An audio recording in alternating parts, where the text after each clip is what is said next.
यह कहानी पूरी तरह काल्पनिक है। इसमें दिखाए गए सभी पात्र, स्थान और घटनाएं लेखक की कल्पना पर आधारित हैं। किसी जीवित या मृत व्यक्ति, संस्था, धर्म या समुदाय से इसका कोई संबंध मात्र संयोग हो सकता है। इस वीडियो का उद्देश्य केवल मनोरंजन है। कृपया इसे वास्तविकता न समझें। अगर किसी को इससे ठेस पहुंची हो तो हमें खेद है। यह जानबूझकर नहीं किया गया है। हरितंदी नगर की सरहद के पास चेतन शेखावत गहरी सांसें लेते हुए एक ऊंचे टीले पर खड़ा था। उसके कपड़े फटे हुए थे, शरीर पर घावों के निशान थे, लेकिन उसकी आंखों में वो चमक थी जो किसी साधारण योद्धा में नहीं होती। अनंत आश्रम के रहस्यों को सुझाने के बाद अब उसका लक्ष्य यदुवंशी राज्य की राजधानी तक पहुंचना था। हम यहाँ से कितनी दूर हैं? हिमांशु ने पीछे से आकर पूछा। उसके हाथ में अभी भी आधा टूटा हुआ नक्षत्र चक्र था, जिससे उन्होंने पिछली लड़ाई में एक मृत योद्धा को हराया था। ज्यादा दूर नहीं, चेतन ने जवाब दिया, लेकिन जितने पास हम पहुंच रहे हैं उतनी ही शक्तिशाली बाधाएं सामने आ रही हैं। अचानक जमीन कांपने लगी। एक मरे हुए सिपाही का शव जो पास ही पड़ा था हिलने लगा। उसकी आंखें सफेद हो गईं और मांसपेशियां फटने लगीं। फिर से ज़ॉम्बी। हिमांशु चौंका। ये साधारण ज़ॉम्बी नहीं है। चेतन की आवाज गंभीर हो गई। इनमें रक्त प्राण गोली का असर है। ललित वर्मा की चेतावनियां याद आ गईं। अगर किसी ने प्राचीन प्राणयोगी के समाधि क्षेत्र में रक्त प्राण गोली को खोल दिया तो वो आत्माएं जाग जाएंगी जो कभी सोई नहीं थीं। हमें आध्यात्मिक पत्थरों की जरूरत होगी। ये प्राण स्थापना के स्तर से ऊपर के ज़ॉम्बी हैं, चेतन ने कहा। हिमांशु ने थैली से 2 चमकते हुए आध्यात्मिक पत्थर निकाले और एक चेतन की ओर बढ़ाया। मैं इन सबको रोके रखता हूं। तुम जाकर अनंत आश्रम की छाया द्वार को बंद करो, चेतन चिल्लाया। हिमांशु बिना समय गंवाए भागा। ज़ॉम्बी उसके पीछे दौड़े, लेकिन चेतन ने अपनी हथेली से अग्नि मुद्रा बनाकर जमीन पर प्रहार किया। एक गोलाकार मंत्र जाग उठा और वहां खड़े 5 ज़ॉम्बी भस्म हो गए। लेकिन तभी एक विशाल छाया ने आसमान ढका। एक 12 फुट ऊंचा ज़ॉम्बी योद्धा, जिसके माथे पर प्राचीन प्राणयोगी का तिलक था। उसकी सांसें भी ज्वालामुखी जैसी थीं। ये गुरु स्तरीय साधक रहा होगा अपने जीवन में, चेतन ने खुद से कहा। उसने आंखें बंद कीं और अपनी हथेली को सीने पर रखकर प्राचीन अनाहत मंत्रों का जाप शुरू किया। कुछ ही क्षणों में उसकी छाती से नीला प्रकाश फूटने लगा। उसकी चेतना के भीतर की छवि बदल गई। उसने अपने गुरु की आवाज सुनी, तू नश्वर नहीं है चेतन, तू वह है जो मृत्यु के पार भी ऊर्जा को साध सकता है। उसने आंखें खोलीं। अग्नि और जल तत्व उसके चारों ओर चक्र बना चुके थे। एक झटके में उसने अपनी हथेली से ऊर्जा की लहर छोड़ी और विशाल ज़ॉम्बी अपने स्थान पर जम गया, फिर पिघलता हुआ जमीन में समा गया। हिमांशु वापस लौटा, बुरी हालत में, लेकिन मुस्कुरा रहा था। छाया द्वार बंद हो चुका है। अनंत आश्रम अब सुरक्षित है। चेतन जमीन पर बैठ गया, थका हुआ लेकिन संतुष्ट। यात्रा अभी पूरी नहीं हुई, लेकिन आज हमने प्राचीन मृत्यु को हराया है। वो सिर, मैं उसे पहचानता हूँ। चेतन ने अचानक एक मध्यवीन साधक की ओर इशारा करते हुए चौंककर कहा, ये वही है, वेद प्रकाश।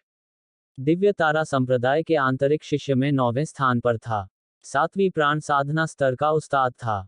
हमारे 2 आंतरिक शिष्य उसी के हाथों मारे गए थे। हिमांशु, सुबोध और बाकी लोग उस दिशा में देखने लगे और फिर सिहर उठे। वेद प्रकाश, जो 7वीं प्राण साधना पर था, उन सबसे कहीं अधिक शक्तिशाली था। क्या वो मर चुका है? आसपास लड़ाई के कोई खास निशान भी नहीं थे। स्पष्ट था कि तीनों को ज्यादा विरोध का अवसर ही नहीं मिला और कोई उन्हें बड़ी आसानी से समाप्त कर गया। आखिर कौन कर सकता है ऐसा? चेतन ने कड़ी निगाह से कहा, कहीं ये काम वरिष्ठ चेतन शेखावत का तो नहीं? हिमांशु ने तुरंत अस्वीकार कर दिया, असंभव है। चेतन शेखावत अभी सिर्फ 4थे स्तर पर है। वो 5वें स्तर के किसी को तो हरा सकता है, लेकिन 3 लोगों को यूं ही खत्म कर देना, ये तो कम से कम 8वें स्तर की शक्ति मांगता है। बाकियों ने भी सोच विचार कर यही निष्कर्ष निकाला। हिमांशु ने दृढ़ स्वर में कहा, जो कोई भी ये काम कर गया है, उसने हमारे लिए रास्ता साफ कर दिया है। चलो जल्दी चलते हैं और सुरक्षित जगह पहुंचकर उसके प्रति आभार प्रकट करेंगे। बाकी लोग सहमत हुए। हाँ, देर न करें। 5 तेजी से जंगल में गायब हो गए। दूसरी ओर चेतन शेखावत अब तक वो परिवार की जागीर से दूर निकल चुका था। वह किसी भी गांव या शहर की ओर नहीं गया। जब उसे पूरी तरह यकीन हो गया कि उसका पीछा नहीं हो रहा, तो उसने एक छोटी सी पहाड़ी चुनी और वहां एक भालू की गुफा पर कब्जा कर लिया। गुफा के असली स्वामी को उसने शांति से अपने पेट में पहुंचा दिया।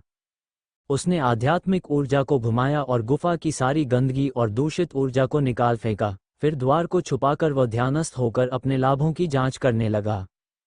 सबसे पहले उसका अपना संग्रहण बैग, जिसमें अब रक्त शुद्धिकरण यंत्र और 100 से अधिक छोटे आध्यात्मिक पत्थर थे। ये पत्थर उसने चेतन, सुबोध और अन्य से 30 रक्त मोतियों के बदले में प्राप्त किए थे। पहले एक रक्त मोती के 2 पत्थर मिलते थे, अब 3 देने पड़ते हैं। लगता है इन्हें अब राक्षसी जीवों और आम लोगों से रक्त निकालने का ज्यादा अवसर नहीं मिलता। फिर उसकी नज़र उन 3 दिव्य तारा संप्रदाय के शिष्यों के बैग पर गई। इन्हें खोलना किसी चमत्कारी बक्से जैसा था। क्या माल मिलेगा, किस्मत पर निर्भर था। पहले 2 बैग सामान्य थे, कुछ 100 आध्यात्मिक पत्थर और संप्रदाय द्वारा प्रदत्त जादुई उपकरण।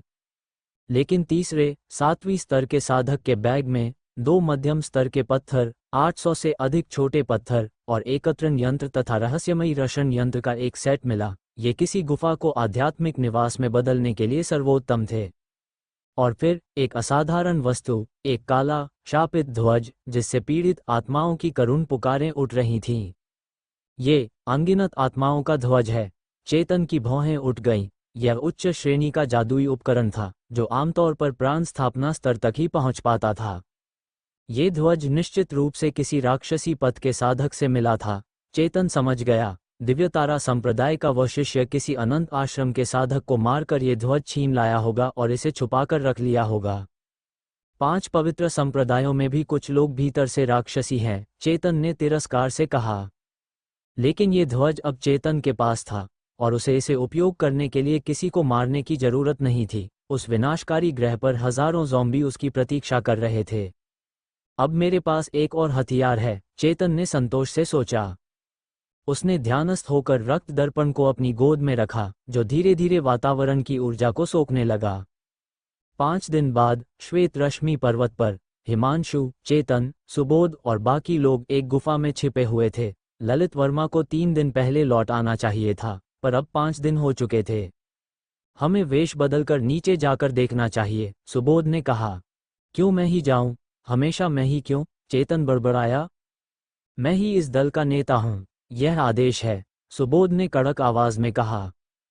चेतन अनिच्छा से वेश बदलने लगा। तभी एक आवाज गूंजी, अब नीचे जाने की जरूरत नहीं, मैं आ गया हूं। ललित वर्मा गुफा में दाखिल हुआ, साथ में एक और शिष्य, बैजंती। विंध्य पर्वत जाते हुए इनका दल घात में फंस गया, बस यही एक बच पाया, ललित बोला। बैजंती ने कहा, अगर गुरु ललित समय पर न पहुंचते तो मैं भी मर चुका होता। वैसे तुम सब बहुत भाग्यशाली रहे। क्या तुम रास्ते में किसी दिव्य तारा संप्रदाय के शिष्य से टकराए नहीं? सुशांत, चेतन और हिमांशु ने सिर हिलाया और सब कुछ बताया। 3 शिष्य मरे और एक 7वें स्तर का था। ललित और बैजंती स्तब्ध रह गए। बिल्कुल कोई संघर्ष नहीं, यानी एक झटके में मार दिए गए। ये कार्य केवल 8वें स्तर का कोई साधक कर सकता है, सुबोध ने कहा। गुरुवर, चेतन ने डरते डरते पूछा, कहीं ये वरिष्ठ चेतन शेखावत ने तो नहीं किया? फिर से अर्जुन की बात, सौरभ ने भौहें चढ़ाईं। इन पिछले महीनों में बिना किसी ढंग के संसाधन के वो शायद अभी भी प्राण साधना की 4थी अवस्था पर अटका होगा। कोई उस स्तर का व्यक्ति 7वीं अवस्था वाले साधक को पल भर में कैसे मार सकता है? चेतन बीच में बोल पड़ा, पर याद है ना, अर्जुन भैया ने हमसे 30 रक्त मोती का सौदा किया था। हो सकता है उनकी शक्ति अब काफी बढ़ गई हो। सौरभ ने झल्लाते हुए चेहरा घुमा लिया। लियाकत हंस पड़ा, अर्जुन, वही जो हमेशा आंतरिक संप्रदाय की सूची में 10वें नंबर पर रहा। याद है मुझे। प्रतिभा तो साधारण है, लेकिन शक्ति में दम है, एक अच्छा बीज है। लेकिन फिर भी अगर मान भी लें कि वह अब 5वीं अवस्था पर है, तो भी 3 बराबर स्तर वालों से लड़ना आसान नहीं होगा। 7वीं अवस्था वाले की तो बात ही छोड़ो। चेतन कुछ पल को चुप हो गया। फिर लियाकत ने सोचा, हमारे अनंत संप्रदाय के शीर्ष 10 शिष्य पकड़े गए थे। ये काम किसी अपने का तो नहीं लग रहा। शायद कोई बाहरी साधक आया होगा जिसने तुम्हारी मदद की हो। वो सहज भाव से बोला, इस बात में और दिमाग मत लगाओ, चलो अब वर्मा निवास लौटते हैं। सौरभ और बाकी चौंक गए। लौटना? लियाकत मुस्कुराया। उन्होंने वर्मा निवास को खंगाल डाला और पता लगाया कि वर्मा परिवार का पूर्वज मेरे प्रभाव में था, इसलिए हम वहां छिपे थे। असल में वर्मा परिवार का वह आधार स्थापना स्तर का साधक हमारा ही आदमी है। अब वर्मा निवास वाकई सुरक्षित जगह है। 5 दिन बाद गुफा के अंदर अर्जुन ने धीरे धीरे आंखें खोलीं। चेहरे पर एक हल्की मुस्कान थी। इन दिनों में उसने हर रोज रक्त मोती को आत्मसात किया था ताकि रक्त आत्मा विधि को साध सके। उस प्रलयग्रस्त ग्रह से रक्त परिवर्तन विधि से शुद्ध किए गए रक्त मोती अब खत्म हो चुके थे, पर उसकी साधना में बड़ा उन्नयन हुआ था। वह अब प्राण साधना की छठी अवस्था के शिखर पर था, 7वीं अवस्था से बस एक कदम दूर। उसने रक्त दर्पण को जांचा, वो पूर्ण रूप से चार्ज हो चुका था। अब समय आ गया है लौटने का। अर्जुन ने अपनी चेतना रक्त दर्पण में डुबो दी और उस प्रलयग्रस्त ग्रह से जुड़ गया। अगले ही पल उसके चारों ओर की दुनिया घूम गई। जब नज़ारा साफ हुआ तो वह हैरान रह गया। वह एक शॉपिंग मॉल के अंदर खड़ा था, लेकिन वॉलमार्ट शॉपिंग मॉल अब वैसा नहीं था। हर ओर जले हुए काले निशान थे। अब वो कोई सुरक्षित अड्डा नहीं रह गया था। अर्जुन की भौहें सिकुड़ गईं। उसके न रहने के दौरान कोई यहाँ आया था और जानबूझकर आग लगा दी थी। दिलचस्प, अर्जुन ने ठंडी हंसी में कहा। एक राक्षसी साधक होने के बावजूद उसने किसी को नहीं छेड़ा था, फिर भी कोई उस पर नजर गड़ाए था। मुझे एक जिंदा इंसान ला कर दे। अर्जुन ने लाश पोषण स्तंभ निकाला, उसे खोला और आदेश दिया। ग्रोआर काली बिजली की तरह गुर्राता हुआ बाहर निकला। इसी ग्रह के एक इलाके में एक छोटे से सुपरमार्केट में एक औरत जमीन पर गिरी पड़ी थी। सिर से खून बह रहा था और वह होश खो चुकी थी। एक पतला दुबला आदमी उसके पास घुटनों के बल बैठा रो रहा था। सामने एक हट्टा कट्टा भारी शरीर वाला आदमी खड़ा था। उसके हाथ में एक लोहे की छड़ थी जिसमें जंग लगे कील लगे थे। जो भी उससे टकराता या तो तुरंत मर जाता या टिटनेस से दम तोड़ता। उसे मत मारो प्लीज, मैं सब कुछ करूंगा, उस दुबले आदमी ने हाथ जोड़ते हुए कहा। भारी आदमी हंसते हुए बोला, सब कुछ? अच्छा, तो फिर उसे उस कुर्सी पर बैठाओ और खुद को बांध लो। जान पर बनी थी, वह व्यक्ति मजबूरी में मान गया। कुछ ही देर में खुद को रस्सियों से बांधकर गिड़गिड़ाया, अब हमें छोड़ दोगे ना? वो दरिंदा हंसा, बच्चे, तू बहुत भोला है। अगर तू लड़ता तो शायद मैं सोचता, अब तो तू बस बलि का बकरा है। बचपन से मेरी एक खास ख्वाहिश थी जो कभी पूरी नहीं हुई, अब लगता है वक्त आ गया है। उसने बुरी नज़र से उस बेहोश महिला के शरीर को घूरा और फिर उसके कपड़े फाड़ने लगा। मर जा कमीने, उस पतले आदमी ने दहाड़ते हुए भारी लोहे की कुर्सी उठा ली और उस पर झपटा। लेकिन वह पहले से सतर्क था। उसने छड़ी घुमाई, धप। वो पतला आदमी जमीन पर गिर पड़ा, खोपड़ी फट गई, खून और दिमाग चारों ओर फैल गया। बेवकूफ, भारी आदमी ने थूका, मुझसे भिड़ता है। अचानक वह चीख उठा। महिला होश में आ चुकी थी और उसने उसके हाथ की उंगलियां चबा ली थीं। उसकी आंखें सफ़ेद थीं, पुतलियां नहीं, और नसें खून से भरकर फट रही थीं। वह एक ज़ोंबी में बदल चुकी थी। हरामखोर, तू एक ज़ोंबी को लाया था। वह डर से पीछे हटा, गालियां देता हुआ। 5 साल से ज़ोंबी कहर देख चुका था, लेकिन खुद पर होते देख डर के मारे कांप उठा। मर, कमीनी, वह चीखा और लोहे की कील वाली छड़ी से महिला की खोपड़ी तोड़ दी। खून और दिमाग के छींटे मारे गए। वह वहीं बैठा, हांफते हुए जेब में सिगरेट ढूंढने लगा। 3 महीने से वह इसे बचाकर रखा था। आज, मौत के करीब, उसे लगा यही सही समय है। ससाल, उसी वक्त उसे कदमों की आहट सुनाई दी। सामने देखा तो एक बेहद विशाल, काले रंग का ज़ोंबी उसकी ओर बढ़ रहा था। वह सामान्य ज़ोंबी नहीं, मानो चलता फिरता पहाड़ हो। उच्च स्तरीय ज़ोंबी। उसके दिल की धड़कन रुक गई। भागना चाहा, पर याद आया, उसे भी काटा जा चुका है। भाई, मैं भी ज़ोंबी बनने वाला हूँ, साथ रहने देगा? उसने हंसते हुए उंगली दिखाई। अगले पल वह विशाल ज़ोंबी उस पर झपटा और उसे एक हाथ में पकड़कर बगल में दबा लिया। धड़ाम धड़ाम, हर छलांग 5 मीटर से ज्यादा की। ज़ोंबी हवा में उड़ता रहा। उसकी आंखें चकरा गईं। जब होश आया तो देखा वो फिर उसी जली हुई शॉपिंग मॉल में खड़ा था, लेकिन अब सब कुछ काला और अजीब सन्नाटा था। वांग बाओ एक पल के लिए सन्न रह गया। वो इस जगह को पहचानता था। कुछ महीने पहले वह झाओ होन को यहाँ इस वॉलमार्ट लाया था। यहीं पर झाओ होन के साले तांग हू अचानक गायब हो गए थे। उस वक्त झाओ होंग ने लिंग ताओ को इसकी जांच सौंपी थी। लिंग ताओ ने आखिरकार यही निष्कर्ष निकाला कि यहाँ कोई उच्च स्तर का ज़ॉम्बी मौजूद हो सकता है। बाद में झाओ होंग ने आदेश दिया था कि पूरे स्थान को पेट्रोल से भिगोकर आग लगा दी जाए। उस दिन का सिहनभरा वातावरण आज भी उसकी स्मृति में ताज़ा था, जब बाहर का तापमान 30 डिग्री तक पहुंच गया था। इस वक्त उसके बगल में खड़ा विशालकाय ज़ॉम्बी असामान्य रूप से शांत था, बिल्कुल स्थिर। वांग बाओ ने गौर से देखा तो दंग रह गया। उस ज़ॉम्बी का चेहरा किसी परिचित व्यक्ति से मेल खा रहा था, तांग हू। हालांकि ज़ॉम्बी का शरीर काफी सूज चुका था, उसकी बाहें और टांगें बेहद मोटी हो चुकी थीं, फिर भी वह साफ तौर पर तांग हू ही था। तभी उसने देखा कि सामने एक युवक व्यस्तता से कुछ कर रहा था। आ गए, काफी जल्दी आ गए, उस युवक ने पीठ फेरकर आराम से कहा, जबकि वह कुछ उपकरणों के साथ काम कर रहा था। हू ने कुछ गड़गड़ाहट भरी आवाजें निकालीं, जैसे वो खुद पर गर्व कर रहा हो। चेतन शेखावत हंस पड़ा, बहुत बढ़िया, इतनी जल्दी एक जिंदा पकड़ लाए, अब तेरे लिए एक साथी तैयार करता हूँ। हू ने जोश में एक जोरदार दहाड़ लगाई। चेतन एक कुर्सी पर बैठ गया और हाथ हिलाया। हू ने वांग बाओ को खींचकर उस युवक के सामने घुटनों पर ला बैठाया। ओह, तुम्हें काट लिया गया है। अच्छा है, तुम्हें मारने से मेरी तपस्या पर कोई असर नहीं पड़ेगा, चेतन ने वांग बाओ की उंगलियों को देखकर हल्की मुस्कान के साथ कहा। उसकी मुस्कान देखकर वांग बाओ को अनजाना सा डर महसूस हुआ, जैसे वह किसी इंसान नहीं बल्कि किसी खूंखार जानवर के सामने हो। अपने डर को दबाते हुए वांग बाओ ने पूछा, तुम कौन हो और तुम हू भाई को कैसे काबू कर सकते हो?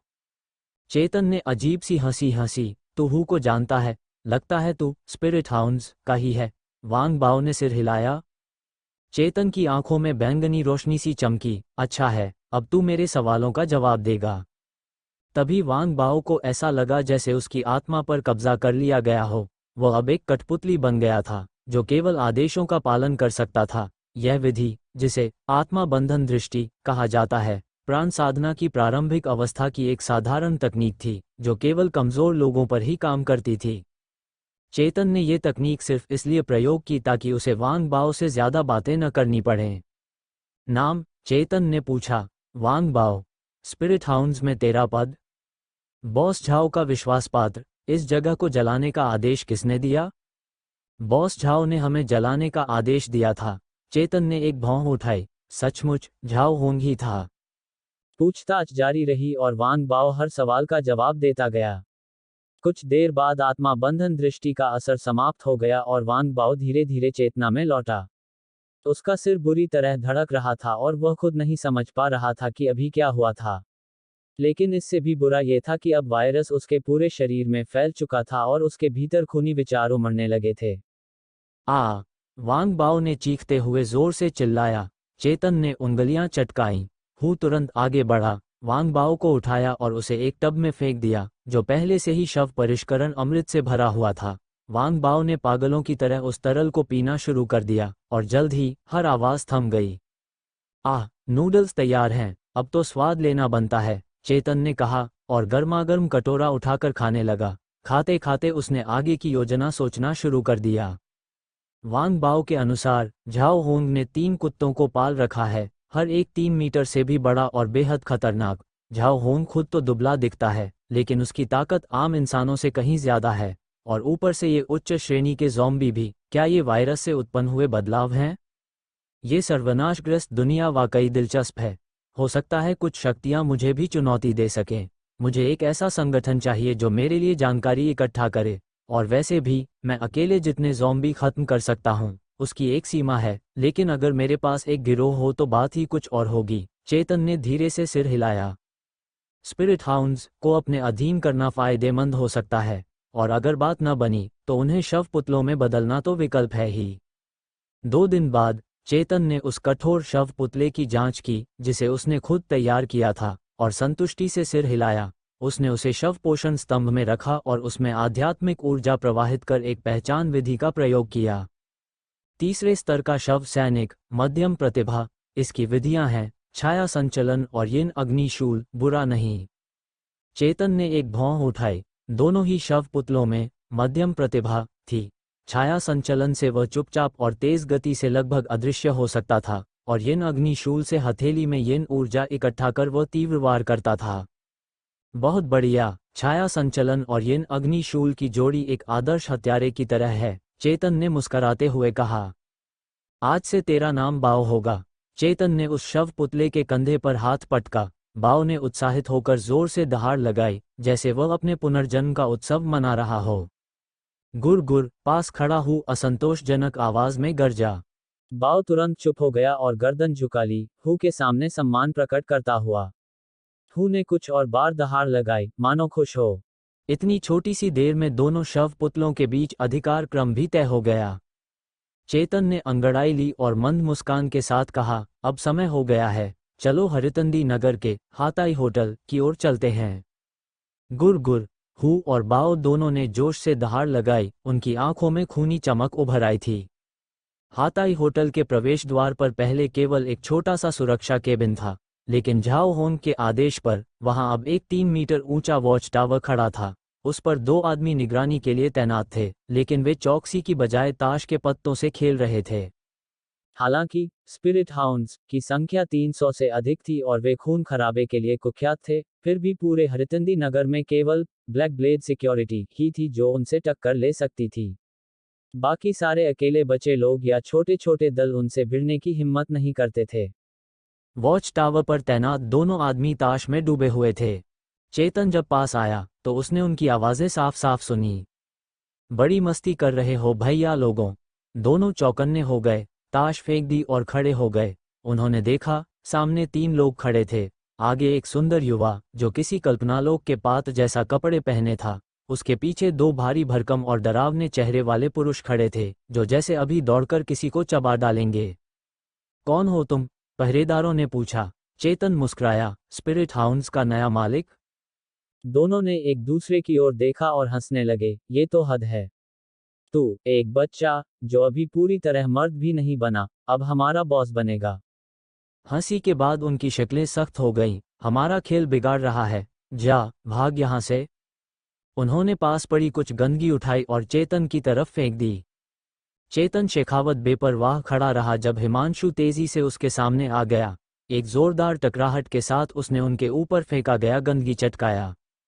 मार डालो उन्हें, वैसे भी ये लोग तो खाना बर्बाद कर रहे हैं, चेतन ने अन्य अंदाज में हाथ हिलाते हुए कहा। भान भान, हिमांशु और वेद प्रकाश उत्साह से जवाब दिए। 2 लाश कठपुतलियों ने स्प्रिंग की तरह जमीन से छलांग लगाई और तुरंत ही पहरेदारी टॉवर पर चढ़ गए। 2 गार्ड आश्चर्यचकित हो आंखें फैलाए रहे, वे पूरी तरह तैयार नहीं थे और झट से ही पेट फाड़ दिया गया।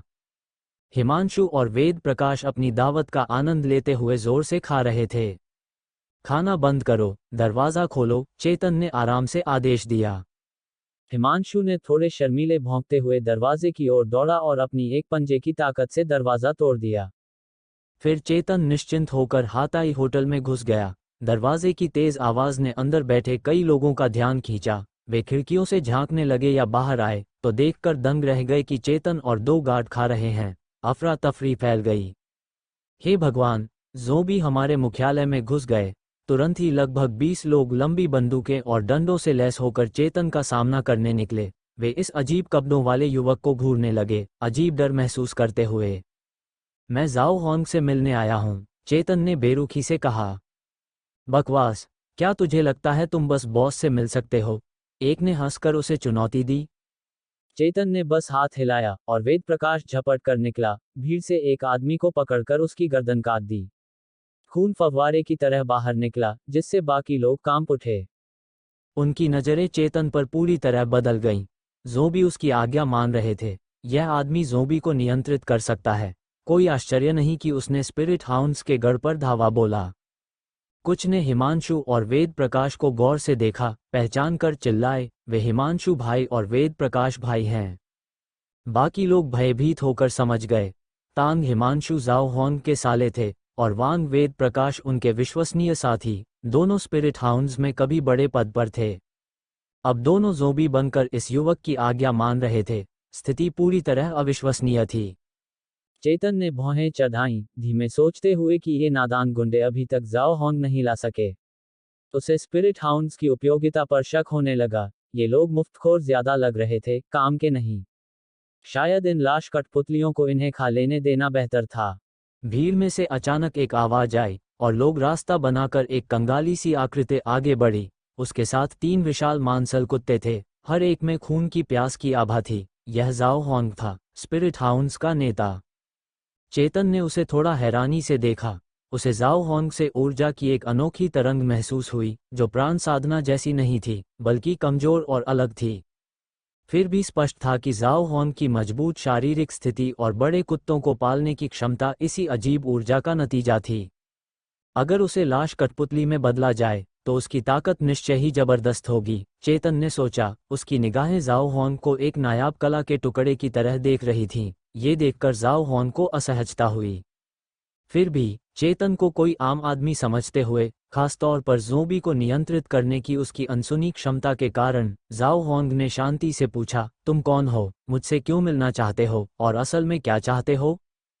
चेतन ने समान भाव से कहा, जिस मॉल को तुमने जला दिया था वह मेरे नियंत्रण में था। जाओ होंग रुका। ये बात उसे हैरान कर गई। ये घटना महीनों पुरानी थी, जिसे वह लगभग भूल चुका था। केवल चेतन की बात सुनकर ही वह मॉल के ठंडे माहौल को याद कर पाया। जाओ होंग ने सिर हिलाया, हाँ, मैंने जलाई थी। उस वक्त तुम्हारे मालिक होने का पता नहीं था। अगर चाहो, मैं तुम्हारे लिए कोई दूसरा मॉल तैयार करवा सकता हूँ। पूर्वी झील शहर का अधिकांश हिस्सा स्पिरिट हाउंड्स के नियंत्रण में है। एक गैंग सदस्य गुस्से में बोला, बॉस, उसने हमारे लोगों को मार डाला। जाओ होंग ने तुरंत उसकी पीठ पर थप्पड़ मारा, उसे उड़ाते हुए। काफी नहीं है, चेतन ने सिर हिलाया। जाओ होंग ने ठंडे स्वर में कहा, मैंने मुआवजा दिया है, तुम उसे स्वीकार करो या नहीं, ये तुम्हारा फैसला है, लेकिन स्पिरिट हाउंड्स लगातार समझौता नहीं करेंगे। याद रखो, तुमने मेरे लोगों को भी मारा है। वह अपनी पोस्ट पर अड़ा रहा, अपने चेलों के सामने, चेतन को ज्यादा आगे बढ़ने से रोकता हुआ। चेतन ने हंसते हुए अपनी उंगलियां तानी, आसान है। मैं पूरे स्पिरिट हाउंड्स चाहता हूँ। जाओ होंग हैरान रह गया, फिर गुस्से से हंसा, मजेदार। पहली बार किसी को इतना नासमझ देखा है। डाहे, दाहो, एरहो, हमला करो। उसे जिंदा खा डालो। जैसे ही उसका आदेश गूंजा, 3 भयंकर कुत्ते चेतन के गले, बाएं हाथ और दाहिने पैर पर टूट पड़े। लेकिन चेतन शांत था, हाथ पीछे बांधे। हिमांशु तेजी से उसके सामने आ गया और वेद प्रकाश अचानक गायब हो गया। हिमांशु के चारों ओर सुनहरी आभा छा गई, जैसे कोई दिव्य योद्धा धरती पर उतरा हो। धमाका। 3 विशाल कुत्ते हिमांशु से टकराए, उनकी ताकतवर दांतों की पकड़ टूट गई। अगले ही पल वे दर्द से कराहने लगे। उनके मानव खोपड़ी तोड़ने वाले दांत कांच की तरह टूट गए। जाओ होंग के दिल में डर बैठ गया। ये उच्च स्तर के ज़ोंबी थे, और ऐसा ज़ोंबी किसी इंसान द्वारा नियंत्रित हो रहा था। पर एक सवाल था, 2 ज़ोंबी थे, दूसरा कहाँ था? ये सोचते हुए अचानक उसकी पीठ में तेज दर्द उठा। अपने शरीर को मुड़ते हुए बचाने की कोशिश की, फिर भी तेज और फाड़ने वाला दर्द महसूस हुआ। एक तलवार, जो संकेंद्रित ये नाग से बनी थी, उसकी पीठ में घुसी, खून बह निकला और गहरा घाव छोड़ गया। ये नाग जलती रही, दिमाग में कई सुइयों की तरह दर्द फैलाते हुए। कुछ ही सांसों में जाओ होंग ने अपने घाव से ताकत खोना शुरू कर दिया। उसका चेहरा पीला पड़ गया और शरीर डगमगा गया, सहारा लेने को मजबूर।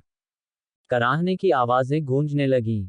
तब तक हिमांशु ने 3 आध्यात्मिक कुत्तों को बुरी तरह मार गिराया था। डाहे, जो चेतन पर सबसे जोरदार हमला कर रहा था, अब हर ओर से खून बहा रहा था और जमीन पर मरोड़ खा रहा था, मौत के करीब। दाहो और एरहो, समझदार, तुरंत अपने पेट दिखाकर समर्पण कर दिया। ये देख जाओ होंग का दिल बर्फ जैसा ठंडा हो गया। उसकी बड़ी मेहनत से पाली आध्यात्मिक कुत्तियां इतनी आसानी से हारी और वफादारी भी बदल ली। उसकी खुद की ताकत तो टॉफू जैसी नाजुक लगने लगी। गहरी सांस लेते हुए जाओ होंग ने अचानक अपने सीने से एक काला धातु का सामान निकाला और बिना झिझक चेतन पर गोली चला दी। मर जा, उसने दुष्ट मुस्कान के साथ गरजते हुए कहा। घटना अचानक घटी, और बंदूक की अविश्वसनीय गति ने हनु को भी चौंका दिया। अपने स्वामी की रक्षा करने की प्रवृत्ति के बावजूद वह एक पल देर से ही हरकत कर पाया।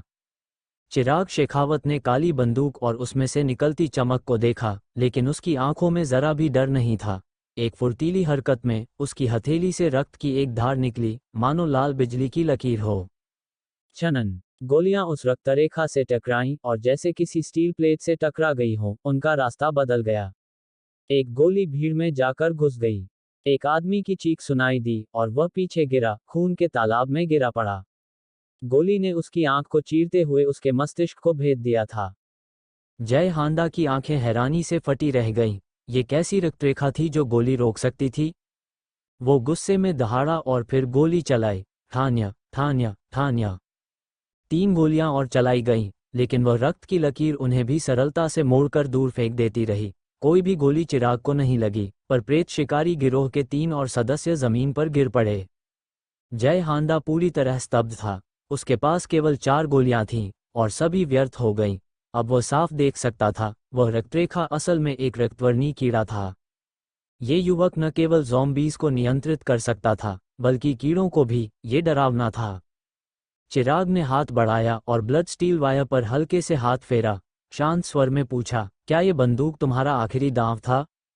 धड़ाम। जय हांडा जमीन पर गिर पड़ा। उसका शरीर शिथिल हो गया और प्रतिरोध की सारी इच्छा समाप्त हो चुकी थी। प्रेत शिकारी गिरोह अब तुम्हारा है, मेरी जान बख्श दो, जय हांडा ने मुश्किल से निगलते हुए कहा और फिर घुटनों पर बैठ गया। एक गिरोह का नेता होने के बावजूद उसने अपनी सारी शान छोड़ दी थी। अब वह समझ गया था कि सामने खड़ा ये युवक कोई आम इंसान नहीं, बल्कि एक राक्षस है। अब उसकी एकमात्र उम्मीद यही थी, सच्ची निष्ठा दिखाना। चिराग ने उसकी आत्मसमर्पण की पेशकश पर सिर हिलाया और कहा, मुझे तुम्हारा शरीर भी चाहिए, मैं गिरोह लूंगा, और तुम्हें भी। जय हांडा एक पल के लिए स्तब्ध हो गया, फिर जैसे कुछ समझ में आया हो, उसकी आंखों में झटका सा उभरा। मैं गे नहीं हूं, उसने हकलाते हुए कहा, पर अगर आप जोर देंगे तो मना नहीं कर सकता। आसपास के गिरोह के सदस्य हैरान रह गए। ये उनका नेता जय हांडा था, जो हमेशा शेर की तरह दहाड़ता था, और अब अपनी जान बचाने के लिए कुछ भी मानने को तैयार लग रहा था। चिराग मन ही मन मुस्कुराया, मेरा मतलब वो नहीं था। फिर वह शांत स्वर में बोला, हनु, इसे बांधो और छत पर ले चलो। बंटी, तुम नीचे रहो और दोनों कुत्तों के साथ किसी को जाने न देना। हनु और बंटी दोनों गरजते हुए आदेश का पालन करने चले गए। प्रेत शिकारी गिरोह के सदस्य एक दूसरे को देखकर सहमे हुए थे। जब उनका नेता ही घुटनों पर बैठ गया था, तो वे भला कैसे भाग सकते थे? उनके लिए तो बस नेता बदला था, बाकी सब वैसा ही था। छत पर हाटे होटल की छाया में हनु ने एक साफ आराम कुर्सी लगाई और चिराग उस पर लेट गया। जय हांडा सामने घुटनों के बल बैठा मुस्कराने लगा, भाई साहब, कौन सी पोजीशन पसंद है? सब कर लूंगा। चिराग की आंखों में बैंगनी चमक उभरी। उसने फिर आत्माहरण दृष्टि का प्रयोग किया। मैं पूछूंगा, तुम उत्तर दोगे। शुरुआत में जय हांडा ने संघर्ष किया, पर आधे मिनट में वह कठपुतली जैसा शांत हो गया और चिराग के हर प्रश्न का यांत्रिक ढंग से उत्तर देने लगा। कुछ देर बाद आत्माहरण दृष्टि का असर समाप्त हुआ। अब चिराग को उसकी यादों से सारी जानकारी मिल चुकी थी। मानसिक ऊर्जा, एक स्तर, एक महाशक्ति, मानव प्रतिभा। उसने धीरे से बुदबुदाया, ये ग्रह, जिसे नील तारा कहा जाता था, हिंदवर्ष साम्राज्य के अधीन था। ये शहर, पूरब सरोवर, लखनपुर प्रांत के अंतर्गत आता था। शहर में 2 बड़ी ताकतें थीं, प्रेत शिकारी गिरोह और कालीधार सुरक्षा बल। संक्रमण वायरस से नहीं, बल्कि मानसिक ऊर्जा से हुआ था। ये जानकारी कालीधार सुरक्षा बल से आई थी। सामान्य मनुष्यों की कोशिकाएं इस ऊर्जा को सहन नहीं कर पाती थीं, और वे विकृत हो जाते थे, यानी रक्तपिपासु ज़ॉम्बी बन जाते थे। कुछ लोग यह ऊर्जा सह लेते थे, लेकिन उनमें कोई विशेष शक्ति नहीं जागती, बस शरीर थोड़ा मजबूत होता था। और कुछ लोग ऐसे थे जो न केवल ऊर्जा को सह जाते थे, बल्कि महाशक्ति भी प्राप्त कर लेते थे। उन्हें महाशक्ति मानव कहा जाता था। संक्रमण से पहले जय हांडा एक कुत्ते का मांस बेचने वाला था, जो अक्सर पूरब सरोवर के बाहरी इलाकों से चोरी छिपे कुत्ते पकड़कर मार देता था। शायद इसी कारण उसकी प्रतिभा, कुत्ता वश में करने की शक्ति, के रूप में जाग गई। महाशक्ति मानवों को 1 से 9 स्तरों में बांटा गया था। एक मानसिक कोर रखने वाला स्तर 1 माना जाता था। जय हांडा भी ऐसा ही एक स्तर 1 महाशक्ति मानव था। उसे अचानक चक्कर सा आया, जैसे उसे कुछ याद ही नहीं रहा। बिना कुछ कहे चिराग लाश शोधन की औषधि तैयार करने लगा। चूंकि जय हांडा का शरीर बहुत मजबूत था, इसलिए साधारण औषधि व्यर्थ जाती। केवल सर्वोत्तम औषधि ही उसे लाश गुलाम में बदल सकती थी। इस बार चिराग ने तैयारी में 2 घंटे लगाए। शुरू करो, इसे अंदर डालो, उसने हाथ से इशारा किया। हनु ने आदेश का पालन किया। जय हांडा ने उस काली, डरावनी औषधि से भरे टब को देखा और डर से कांप उठा। भाई, आपने मेरी जान बख्शने का वादा किया था, ये क्या है? चिराग ने हल्की मुस्कान दी। बस आराम से भिगो जाना, फिर ताकतवर बनकर बाहर निकलोगे, थोड़ी तकलीफ सह लो। जय हांडा ने घबराकर निगलते हुए देखा, उसे अब यकीन था कि चिराग उसके साथ खेल रहा है। हनु ने उसका सिर टब में जबरदस्ती डुबो दिया। जय ने ऊपर आने की कोशिश की, लेकिन हनु की ताकत के आगे वह बेबस था। कुछ ही देर में जय बेहोश हो गया। चिराग ने अपनी मिल्क टी का एक घूंट लिया और संतुष्टि से सिर हिलाया। उसने जानबूझकर औषधि में एक मन शांत करने वाली जड़ी मिलाई थी, ताकि जय जैसे ताकतवर व्यक्ति को भी नींद आ जाए। हाथ में चाय पकड़े चिराग छत के किनारे चला गया, जहां से पूरा हाटे होटल दिख रहा था। नीचे प्रेत शिकारी गिरोह के सदस्य ऊबकर इधर उधर समय काट रहे थे।